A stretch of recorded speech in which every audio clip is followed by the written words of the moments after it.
1951 ମୁଁ matric pass କଲି ସେଠୁ। ସେତେବେଳେ ଏକାଦଶ ଶ୍ରେଣୀ ଯାଏ ଥାଏ। 51ରୁ 53 ମୁଁ ପୁରୀ କଲେଜରେ ପଢ଼ିଲି ଆଇଏସ୍। ତାପରେ 2-4 ବର୍ଷ ଏପଟ ସେପଟ ହେଇଛି। ନିଆଳି କଲେଜରେ ସାଇନ୍ସ ଟିଚରର ଭ୍ୟାକେନ୍ସି ଥିଲା। ମୁଁ ଥରେ ଆସିଛି ଭୁବନେଶ୍ୱରକୁ।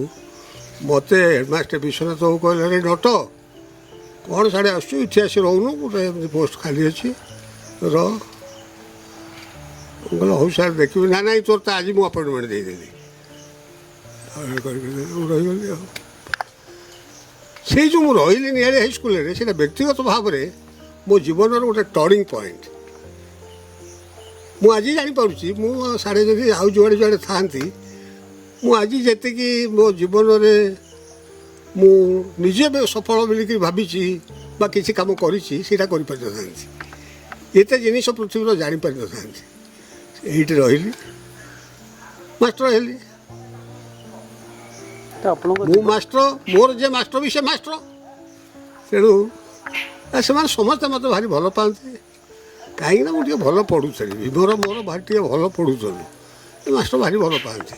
ତ ଆପଣଙ୍କ ସମୟରେ, ଆପଣଙ୍କ ଶିକ୍ଷକତା ସମୟରେ ବହୁତ ଏମିତି ଛାତ୍ର ଆପଣଙ୍କ ଜରିଆରେ, ଆପଣଙ୍କ ଛାଟରେ ଛାଟ ବାଜି ଆଜି ସମାଜରେ ପ୍ରତିଷ୍ଠିତ ହେଇଛନ୍ତି। ଏଇ ଯେଉଁ Umesh IAS, Damodar Sadangi IPS, Badakrushna Tripathy IPS, ବହୁ ଇଞ୍ଜିନିୟର, ସୁର ଶତପଥୀ ଡାକ୍ତର ଯାଜପୁରରେ, ଓଡ଼ିଶାରେ ଜଣେ ପ୍ରତିଷ୍ଠିତ ପିଡ଼ିଆଟ୍ରିକ୍ସ, ବହୁତ ପିଲା ତିଆରି ହେଇଛି। ଆମେ ପଢ଼େଇଛୁ, କିନ୍ତୁ ସେମାନଙ୍କୁ ନ ପଢ଼ିଥିଲେ ହେଇଥାନ୍ତା। ତେଣୁ ଆମେ ସେଥିପାଇଁ କି ଗର୍ବିତ। କିନ୍ତୁ ଏହା ନୁହେଁ ଯେ ଆମର ସକାଶେ ହେଇଛି ବୋଲିକିରି, ସେଭଳି ଅହଙ୍କାର ମୋର ନାହିଁ। ସମସ୍ତଙ୍କୁ ଗୋଟେ ଭାବେ ଗୋଟେ ଉଜ୍ଜଳ ଜ୍ୟୋତିଷ୍କ ମଣି ସେ ସ୍କୁଲର। ଆଉ ତେଣୁ ନିଆଳି ହାଇସ୍କୁଲ ତ ବହୁତ କରିଛି। ଦେବେନ୍ଦ୍ର ପରିଡ଼ା, ବିଭିନ୍ନ ପ୍ରକାର ସବୁ ଦେବେନ୍ଦ୍ର ପରିଡ଼ା ମରିଗଲାଣି। ଆଉ ମାଟ୍ରିକରେ 4ର୍ଥ ସ୍ଥାନ ଅଧିକାର କରିଥିଲା ସେତେବେଳର। କ'ଣ କହିବେ, ଆପଣ ନିଆଳି ହାଇସ୍କୁଲରେ ପଢ଼ି ନିଜକୁ ଗର୍ବିତ କେତେ ମନେ କରୁଛନ୍ତି? ମୁଁ ଭୟଙ୍କର ଗର୍ବିତ, ସେ ଭାଷାରେ କହିପାରିବିନି। ସେ କଥା ଭାବିଲା ବେଳକୁ ମୋତେ ଗୋଟେ ଭିତରେ କୋହ ଆସେ। ମୁଁ ଭାବିଛି ମୋଠୁ ମୁଁ ଯେତିକି ନିଆଳି ହାଇସ୍କୁଲ ପାଇଛି, ଆଉ କେହି ଏତେ ପାଇନଥିବେ।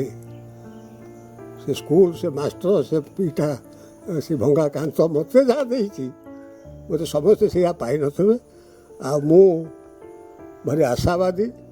ଏବେ ମଧ୍ୟ ମୁଁ ସବୁବେଳେ କୁହେ ଯେ ଆମେ କାହିଁ 100 ବର୍ଷ ନ ବଞ୍ଚିବା। ତେଣୁ ମୁଁ ମଧ୍ୟ ଏବେ କାର୍ଯ୍ୟରତ ଅଛି। ଏବଂ ସେଇ ସ୍କୁଲରୁ ଯେଉଁ ପ୍ରେରଣା ପାଇଥିଲି, ସେଇ ସାର୍ମାନଙ୍କଠୁ ଯେଉଁ ପ୍ରେରଣା ପାଇଥିଲି, ସେଇ ମୋର ଜୀବନର ପାଥେୟ।